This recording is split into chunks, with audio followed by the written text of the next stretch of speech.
So hello everyone, welcome back to my channel. आज की video में हम क्लास 10th के लाइफ प्रोसेस के चैप्टर का नेक्स्ट टॉपिक पढ़ेंगे जो है ट्रांसपोर्टेशन। तो आज तो हम पढ़ेंगे ट्रांसपोर्टेशन इन ह्यूमंस और नेक्स्ट वीडियो में हम पढ़ेंगे transportation in plants. So let's get into the topic now. सबसे पहले ट्रांसपोर्टेशन की अगर बात करें ह्यूमंस में तो मेनली हम बात करते हैं transfer of oxygen, nutrients and other elements to the heart और टू द बॉडी। सबसे पहले तो हम पढ़ेंगे ब्लड के बारे में, क्योंकि ब्लड ही है जो ये सब न्यूट्रिएंट्स और ऑक्सीजन जो है हार्ट और हमारी बॉडी तक लेके जाता है। ब्लड तो है एक कनेक्टिव टिश्यू जो फ्लूइड है। कनेक्टिव टिश्यू मींस वो हर हार्ट को, बॉडी को और अलग अलग पार्ट्स को, ऑक्सीजन को, इन सब क्या करता है, कनेक्ट, और ये एक फ्लूइड फॉर्म है। That's why blood is a fluid connective tissue that flows through the body in blood vessels. Blood जो है वो फ्लूइड कनेक्टिव टिश्यू है जो पूरी बॉडी में फ्लो करेगा in the through the blood vessels. Blood vessels means हमारी जितनी भी आर्टरीज, वेन्स और कैपिलरीज है जो कि ट्यूब होती हैं, जिन ट्यूब से ब्लड जाता है, जिनसे फ्लो करता है, उन्हें क्या बोलते हैं हम, ब्लड वेसल्स। अब ब्लड ट्रांसपोर्ट क्या करेगा? Oxygen, nutrients, hormones and waste material to different parts of the body. जहां जहां जिस चीज की रिक्वायरमेंट है वहां वहां इन सब चीजों को वो ट्रांसफर करेगा। अब एक average amount of blood in an adult क्या होती है? About 5 to 6 litres. अब अगर ब्लड बना किससे होता है उनकी बात करें तो ब्लड दो कंपोनेंट से बना होता है mainly. First is plasma and second is blood cells. Plasma की अगर बात करें तो प्लाज्मा एक ऐसा फ्लूइड है जो न्यूट्रिएंट्स ट्रांसफर करेगा, हार्मोन्स को कैरी करेगा, कार्बन डाइऑक्साइड को करेगा, वेस्ट प्रोडक्ट्स को, और उसके अलावा वो क्या करेगा? वाटर को हमारी बॉडी में बैलेंस करेगा। और नेक्स्ट है ब्लड सेल्स, जो मेनली तीन चीजों से बने होंगे, आरबीसीज, डब्ल्यूबीसीज and platelets. RBCs means red blood cells और आरबीसीज का दूसरा नाम क्या है? एरिथ्रोसाइट्स। ये इंपॉर्टेंट है, ये 1 मार्क में आ जाएगा कि इनका सेकेंड नेम क्या है। नेक्स्ट है डब्ल्यूबीसी, व्हाइट ब्लड सेल्स, और इसका सेकेंड नेम क्या है? ल्यूकोसाइट्स। ये कलरलेस होता है, दैट्स व्हाई ल्यूको। नेक्स्ट है प्लेटलेट्स, ये फ्रेगमेंट्स की फॉर्म में होगा, ये भी कलरलेस होगा, और ये क्या करेगा? मेनली किसमें हेल्प करता है? ब्लड क्लॉटिंग में। जब हमें चोट लगती है तो इंजरी के ऊपर जो घाव बनता है वो क्या होता है? ब्लड क्लॉट, जो किससे बनता है? प्लेटलेट से। सबसे पहले तो हमें पता है कि जो आरबीसी, जो रेड ब्लड सेल्स होते हैं, उसमें क्या होता है? हीमोग्लोबिन। वो क्या करता है? रेड पिगमेंट देता है हमारे ब्लड को। आरबीसी जो है वो रेड इन कलर होगा क्योंकि उसमें हीमोग्लोबिन होगा। इसके अलावा जो आरबीसी की शेप कैसी होगी? डिस्क शेप, बाय और बाय कनकेव, मतलब इस साइड से भी बाय कनकेव। कनकेव कैसा होता है? इस तरह का। आगे से भी जो ब्लड सेल है वो कुछ इस कनकेव होगा और पीछे वाली साइड से भी कनकेव होगा, इसलिए बाय कनकेव। आगे से भी कनकेव और पीछे से भी concave, that's why biconcave. उसके अलावा डिस्क शेप होगा, फ्लेक्सिबल होगा, और इसके अंदर कोई न्यूक्लियस नहीं होगा। ये इंपॉर्टेंट चीज है, इसमें ज्यादा मिस्टेक्स हो जाती है कि न्यूक्लियस होगा कि नहीं होगा। तो आरबीसी में न्यूक्लियस नहीं होगा। फंक्शन क्या है इसका? ऑक्सीजन को लंग्स से ब्लड सेल में कैरी करना। ये हमने पढ़ा था कल ही एल्वियोलाई में। अगर ये एल्वियोलर सैक है, लंग्स के अंदर ये एल्वियोलर सैक है, यहाँ पे ब्लड सेल्स है, तो ये एल्वियोलर सैक से क्या लेगा? ऑक्सीजन लेगा और इसे हार्ट के थ्रू अलग अलग बॉडी पार्ट्स में भेज देगा। नेक्स्ट है डब्ल्यूबीसीज। डब्ल्यूबीसीज मैंने बताया था कलरलेस होते हैं, पर इसके अंदर न्यूक्लियस होगा। इसका साइज जो है आरबीसी से बड़ा होगा, और इसका काम क्या होगा? हमने पहले भी बहुत बार पढ़ा है कि ये हर हमारी बॉडी में जितने भी हार्मफुल वायरस या हार्मफुल माइक्रो ऑर्गेनिजम्स है उसको क्या करेगा? प्रोटेक्ट करेगा। कैसे करेगा? एंटीबॉडीज को प्रोड्यूस करके करेगा। और उसके अलावा क्या करेगा? जितने भी जर्म्स होंगे उन्हें कैसे डिस्ट्रॉय करेगा? उनको इंगल्फ करके। इंगल्फ मतलब उनको खा के। नेक्स्ट प्लेटलेट्स मैंने बताया कि कलरलेस होते हैं, फ्रेगमेंट्स फॉर्म में होंगे। उसके अलावा प्लेटलेट्स करेंगे क्या? ब्लड क्लॉटिंग करेंगे, और ब्लड क्लॉटिंग अब करेंगे तो उससे क्या होगा? एक्सेसिव ब्लड लॉस नहीं होगा। ब्लड लॉस मीन्स अगर हमें कोई चोट लगी, चोट के बाद क्या होगा? अगर तो उसके ऊपर ब्लड क्लॉट नहीं बना तो लगातार जो है ब्लड लॉस होता रहेगा। प्लेटलेट्स क्या करेगा? ब्लड लॉस को रोकेगा। कैसे रोकेगा? ब्लड क्लॉटिंग करके।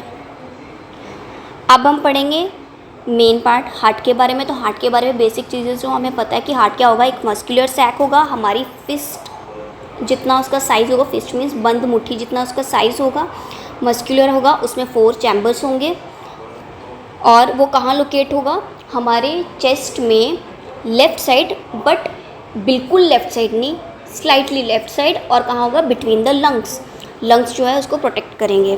सो heart is a muscular organ about the size of a closed fist, fist means बंद मुट्ठी, मुट्ठी क्लोज्ड। उसके बाद it is located slightly towards the left side, left side की तरफ पूरा नहीं होगा, स्लाइटली होगा, थोड़ा सा होगा।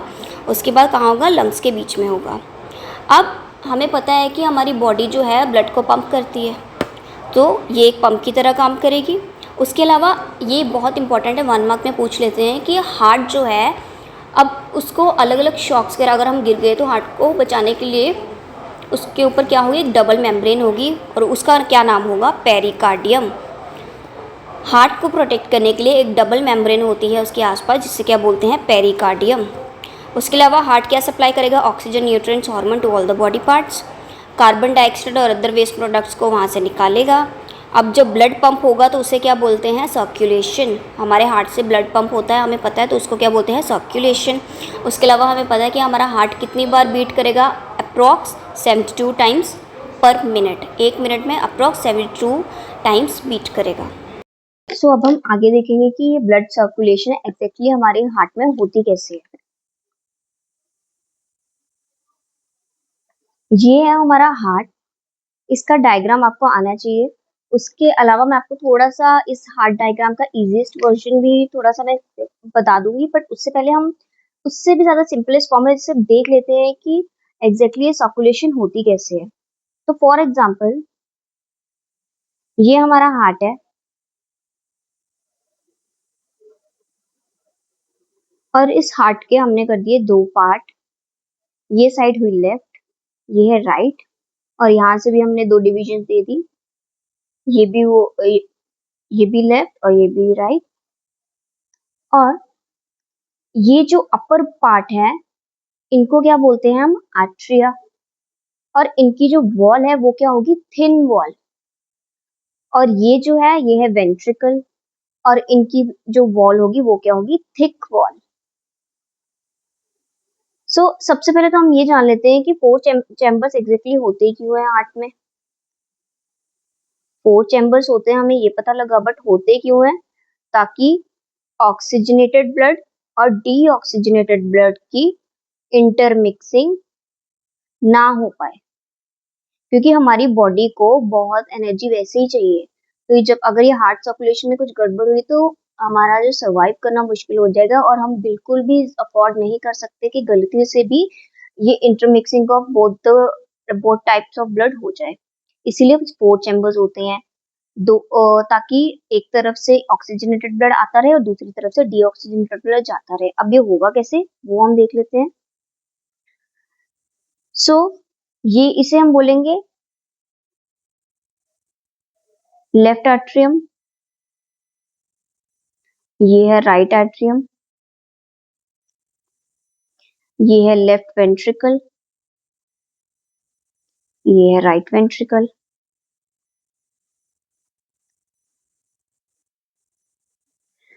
अब यहाँ हम लिखेंगे लंग्स। यहाँ हम हार्ट के ऊपर लंग्स क्यों लिख रहे हैं, इसका रीजन आपको पता चलेगा अभी थोड़ी देर में मैं बताऊंगी। और नीचे हम लिखेंगे बॉडी और बॉडी पार्ट्स। तो सबसे पहले तो क्या होगा, हमने प्रीवियस क्लास में पढ़ा था कि अगर ये एल्वियोलर सैक है और उसके बाहर ब्लड सेल्स चल रहे हैं, सो एल्वियोलर सैक में से अगर लंग से हमने एयर ब्रीथ इन की तो हमें क्या मिला, ऑक्सीजन। वो ऑक्सीजन लंग्स में गया, लंग्स के अंदर एल्वियोलर सैक लास्ट में होता है, तो एल्वियोलर सैक से जो ऑक्सीजन है वो ब्लड सेल ने रिसीव कर लिया, और ब्लड सेल ने बदले में क्या दे दिया, कार्बन डाइऑक्साइड। तो सबसे पहले तो हम पढ़ेंगे कि ये ऑक्सीजन जब आया तो एग्जैक्टली किस, कहाँ हार्ट के किस पार्ट में गया और बॉडी पार्ट्स को कैसे मिला, हम ये देखेंगे पहले। सो लंग्स से ऑक्सीजनेटेड ब्लड आया लेफ्ट आर्टरी में, लेफ्ट आर्टरियम में ऑक्सीजनेटेड ब्लड आया, बट आया किसकी हेल्प से? पल्मोनरी वेन की हेल्प से। अब हमने बहुत बार ये पढ़ा है कि जो वेन्स है वो क्या करती है, डीऑक्सीजनेटेड ब्लड को फ्लो करवाएगी। बट अगर पल्मोनरी जो वेन है ये बिल्कुल एक्सेप्शनल केस है, जितनी भी वेन्स है वो डीऑक्सीजनेटेड ब्लड को फ्लो करेगी, बट सिर्फ एक पल्मोनरी वेन ऐसी है जो ऑक्सीजनेटेड ब्लड को लाएगी। सो पल्मोनरी वेन ने क्या किया, ऑक्सीजनेटेड ब्लड को लेकर आई, ऑक्सीजन रिच ब्लड को लेकर आई कहाँ पर? लेफ्ट आर्टरियम में। अब लेफ्ट आर्टरियम में जब ब्लड आता रहेगा तो उस टाइम पे क्या है, जो लेफ्ट आर्टरियम में रिलैक्स्ड होगा तो उसमें ब्लड आता रहेगा। जैसे ही ब्लड आया, ब्लड वहां पे फिलअप हो गया, तो वहां पर क्या होगा, लेफ्ट आर्टरियम जो है वो कॉन्ट्रैक्ट करेगा। अब जैसे ही उसने कॉन्ट्रैक्ट किया, वो सारा का सारा ब्लड कहाँ गया? लेफ्ट वेंट्रिकल में। क्या इतना समझ आया?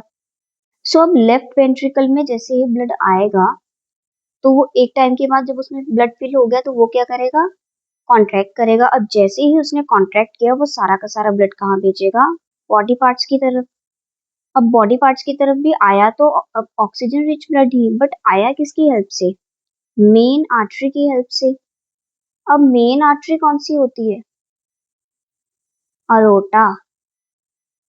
अब ये अरोटा क्या है, पल्मोनरी वेन क्या है, लेफ्ट वेंट्रिकल, राइट वेंट्रिकल, आर्टरियम्स, जितने भी हम इसमें चीजें पढ़ेंगे, इसके बाद मैं आपको हार्ट का डायग्राम दिखा के भी सेम चीज पढ़ाऊंगी। सो ये एक बिल्कुल ही सिंपलर मैं आपको तरीका बता रही हूँ, इससे थोड़ा सा आपके लिए और इजी हो जाएगा ये सब मेमोराइज करना, ये समझना। अब ये तो बात हो गई ऑक्सीजन रिच ब्लड कैसे लंग्स से लेफ्ट आर्टरी में आया, कैसे लेफ्ट वेंट्रिकल में गया और कैसे बॉडी पार्ट्स में गया। ये सब हमने अभी तक पढ़ा, जितना भी पढ़ा वो था ऑक्सीजनेटेड ब्लड के बारे में हमने पढ़ लिया कि वो कैसे लंग्स से बॉडी पार्ट्स में आया। अब हम पढ़ेंगे कि कैसे डीऑक्सीजनेटेड ब्लड जो है वो लंग्स की तरफ वापस गया। अब बॉडी पार्ट्स ने क्या किया, डीऑक्सीजनेटेड ब्लड जो है वो राइट आर्टरियम की तरफ भेजा। अब भेजा किसकी हेल्प से? वेना कावा की हेल्प से।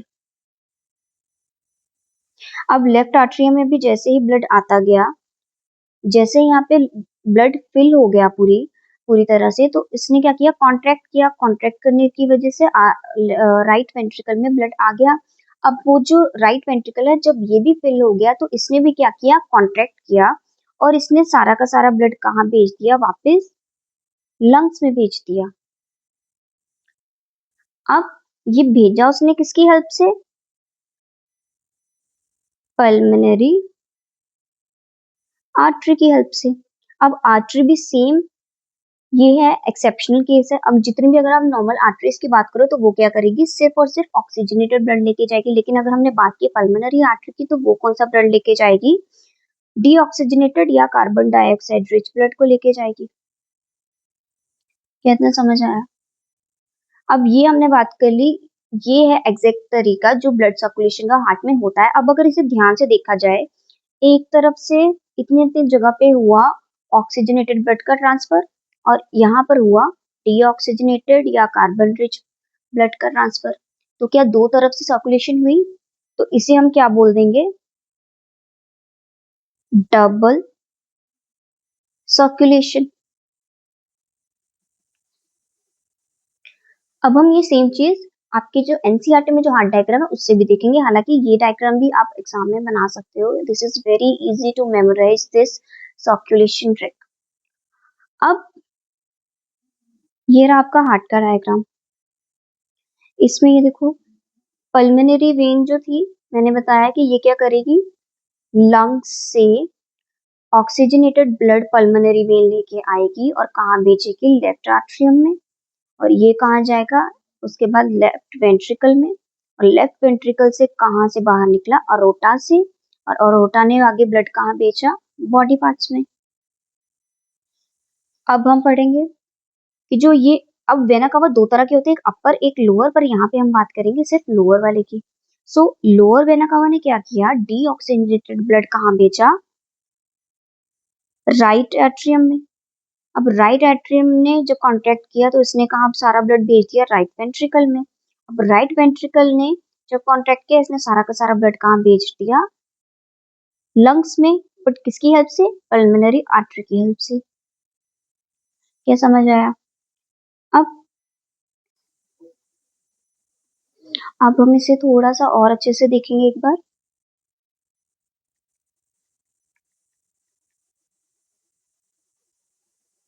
सबसे पहले अगर हमने बात की तो लंग से जो ऑक्सीजन हमें, ऑक्सीजनेटेड ब्लड जो हमें मिलेगा वो पल्मोनरी वेन की हेल्प से कहाँ जाएगा, लेफ्ट आर्ट्रियम में, फिर वो जाएगा लेफ्ट वेंट्रिकल में, फिर वो जाएगा अरोटा की हेल्प से कहाँ, बॉडी पार्ट्स में। और बॉडी पार्ट्स से जो डीऑक्सीजनेटेड ब्लड है वो वेना कावा से आएगा, इसको हम यहाँ लिख लेंगे,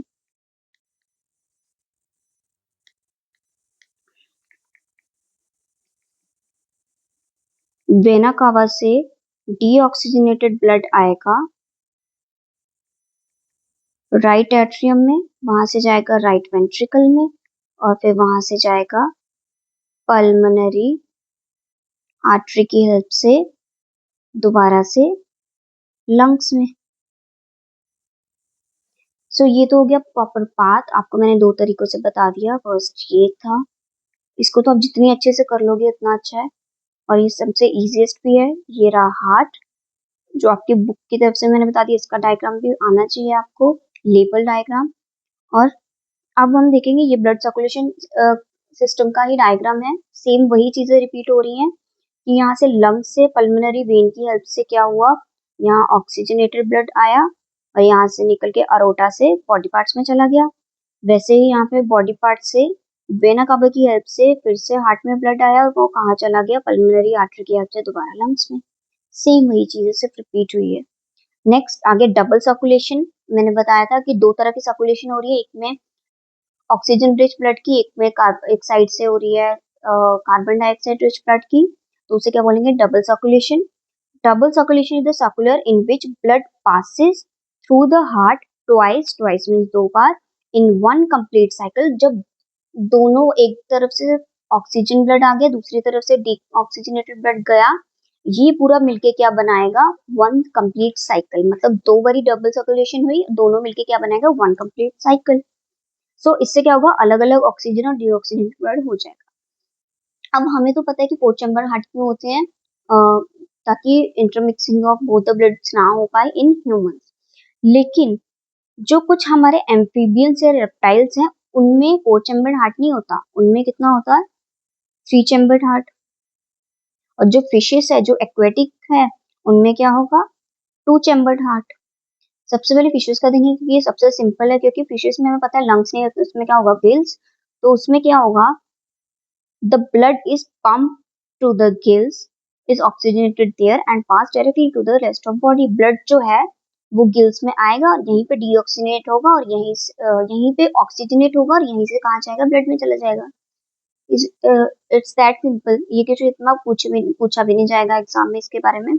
उसके बाद एम्फीबियन जो रेप्टाइल्स है वो कहते हैं थ्री चैम्बर्ड हार्ट होंगे, उसमें ऊपर दोनों आर्टरी होंगे, नीचे वेंट्रिकल एक ही होगा। सो अब हम पढ़ेंगे ब्लड वेसल्स के बारे में। ब्लड वेसल्स में वो ट्यूब्स या वो पाइप्स जिनके थ्रू ब्लड फ्लो करेगा। अब ये जो होती है तीन तरह की ब्लड वेसल्स होंगी। सबसे पहले आएगा आर्टरीज, वेन्स, फिर कैपिलरीज। आर्टरीज जो है वो थिक होंगी, जो वेन्स है वो आर्टरीज के कंपैरिजन थिन होंगी, और कैपिलरीज जो है सबसे ज्यादा स्मॉल और सबसे ज्यादा थिन होंगी। अब आर्टरीज जो है मैंने आपको पहले ही बताया था, ये क्या करेंगी, ऑक्सीजन रिच ब्लड को कैरी करेंगी। लेकिन अगर हमने बात की पल्मोनरी आर्टरी की, तो वो क्या करेगी, टी ऑक्सीजनेटेड ब्लड को कैरी करेगी। ये इसकी एक स्पेशल एक्सेप्शन है। और ऐसी ही सेम चीज वेन्स में भी है। वेन्स वैसे तो कार्बन डाइऑक्साइड रिच ब्लड को कैरी करेगी, बट अगर हमने बात की पल्मोनरी वेन की, तो ये किसे कैरी करेगी, ऑक्सीजनेटेड ब्लड को। अब हम देखते हैं इसको थोड़ा सा और डिटेल में। Carry blood away from the heart, heart से अवे ब्लड लेके जाता है, क्यों? क्योंकि उसे बॉडी पार्ट में देना है।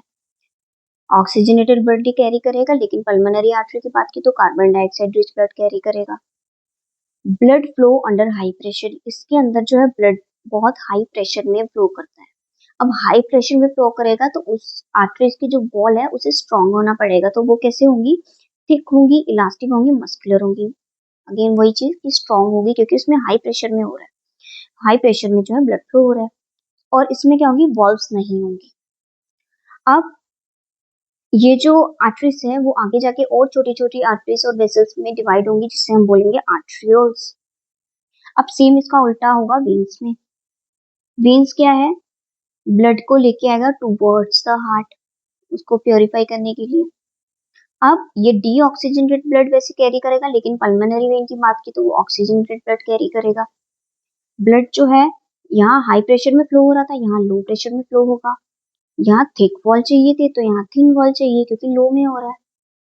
अब क्योंकि यहाँ लो प्रेशर में ब्लड फ्लो हुआ तो चांसेस है कि ब्लड फ्लो जो है वो पीछे आ जाए, मतलब बैक फ्लो ऑफ ब्लड हो जाए। तो उस पीछे ब्लड दोबारा पीछे ना आ जाए, उसे रोकने के लिए क्या चाहिए? यहाँ पे वॉल्स, वॉल्स मीन दरवाजे, छोटे छोटे दरवाजे टाइप, एग्जैक्टली दरवाजे नहीं, छोटे छोटे दरवाजे टाइप, जिसको हम बोलते हैं वॉल्स। वॉल्स क्या करेंगे? जो बैक फ्लो ब्लड को रोकेंगे। अब वेन्स जो आगे जाके छोटी छोटी वेन्स में डिवाइड होंगी, वेसल्स में डिवाइड होंगी, जिससे क्या बोलेंगे? वेन्यूल्स। उसके अलावा जो कैपिलरीज है वो सबसे ज्यादा स्मॉल होंगी, मैंने पहले ही बताया। ये क्या करेंगी? आर्ट्रियोल्स और जो वेन्यूल्स है, वेन्यूल्स जो है इनको क्या करेगी? कनेक्ट करेगी। अभी करेगी क्या? Oxygen, nutrients, carbon dioxide, waste material, इन सबको जहां जहां रिक्वायरमेंट है वहां वहां जाके इसको भेजेगी और एक्सचेंज करेगी। अब ये क्या करेगी? अगर एक बहुत सारी कैपिलरीज जुड़ते हैं तो वो मिलके क्या बनाते हैं? वेन्स। सो अब हम पढ़ेंगे आज का last topic, that is lymph. Lymph क्या है? ये एक टिश्यू फ्लूइड है। इसे क्या बोलते हैं? Tissue fluid. क्यों बोलते हैं? क्योंकि ये बनता कब है? जब प्लाज्मा, प्रोटीन और व्हाइट ब्लड सेल्स जो हैं वो कैपिलरी से लीक हो जाएं टिश्यू स्पेसेस में। टिश्यू मीन थोड़े थोड़े जो वेकेंट स्पेसेस होते हैं उसमें अगर लीक हो जाए तो वहां पे क्या बनता है? लिम्फ। ये जो है कलरलेस होगा और ब्लड प्लाज्मा की तरह ही होगा, लेकिन इसमें ब्लड प्लाज्मा से प्रोटीन जो है वो कम होगा। Next, lymph flows through the lymphatic capillaries. Lymph की फ्लो करने के लिए अलग ही कैपिलरीज होंगी, जिससे क्या बोलेंगे हम? लिम्फेटिक कैपिलरीज और लिम्फ वेसल्स। अब next, lymph vessels finally open to the large veins and lymph transport digestion and absorb fat from the small intestine से हमने digestive system में किया था कि small intestine में extra absorptions होगी nutrients की, तो उनमें से भी जो भी nutrients absorb होंगे, for example fats होंगे या और various nutrients अगर absorb होंगे तो वो lymph जो है उनको कहाँ भेजेगा? blood में भेजेगा। कहाँ से? small intestine से to the blood. Now it returns excessive tissue fluid from the tissue back into the blood stream. अगर हमारी बॉडी में बहुत सारा excessive leakage of plasma and proteins and white blood cell होने लगे तो उनमें से जितना उसे चाहिए लिम्फ उतना ले लेगा, अदरवाइज जो एक्स्ट्रा है उसको वापस ब्लड स्ट्रीम में भेज देगा। अब ये करता क्या है? It helps to maintain the fluid balance of the body. हमारी बॉडी में जो भी फ्लूइड बैलेंस हो रहा है, जैसे कि वो लीकेज वगैरह हो रहा था, उन सबको क्या करेगा? बैलेंस। सो आज का जो ट्रांसपोर्टेशन इन ह्यूमंस था, मेनली जो हमने हार्ट के बारे में बात की, आज का टॉपिक तो यही खत्म हो रहा है। अब हम नेक्स्ट क्लास में पढ़ेंगे transportation in plants. So stay tune for the next video. Thank you so much for watching. Please अगर आपको वीडियो अच्छी लगी तो लाइक एंड कमेंट जरूर करें। Thank you so much.